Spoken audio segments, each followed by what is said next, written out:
అని చెప్పేసి అనుకుంటారు. అవునా? అలాగా నేను బాప్తిజం తీసుకున్నాను, ఇంకా నేను ఎటువంటి పాపం చేయట్లేదు, ఎటువంటి తప్పు చేయట్లేదు అని చెప్పేసి ఓపెన్గా చెప్పేస్తున్నావు. అవునా? నిజంగా? అయితే గుర్తుపెట్టుకో, నిన్ను నువ్వు మోసం చేసుకుంటున్నావు. బాప్తిజం తీసుకున్న వారు నిజంగానే పరిశుద్ధపరచబడ్డారు. అది ఎప్పటి వరకు? మరలా ఇంకొక పాపము చెయ్యనంత వరకు. కానీ వన్స్ బాప్తిజం తీసుకున్న తర్వాత మరలా నీ మందిరం నుంచి బయటకు వచ్చినప్పటికీ నీవు ఏ పాపం చేయకుండా ఉన్నావా? జ్ఞాపకం తెచ్చుకోండి.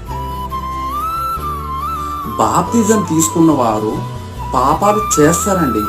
చెప్పాలంటే అత్యధిక శోధనలు వచ్చేది బాప్తిజం తీసుకున్న తర్వాతకే. అది మీరు గ్రహించండి. ఎందుకనగా బాప్తిజం తీసుకున్న తర్వాతకి మన ప్రతి పాపము కొట్టివేయబడింది. మనం పరిశుద్ధులుగా మార్చబడ్డాము. కానీ పరిశుద్ధులుగా మార్చబడిన వాడిని సాతానుగాడు ఊరికనే వదిలేస్తాడా? మరి వాడికంటూ వాడి ప్లేస్ కావాలి.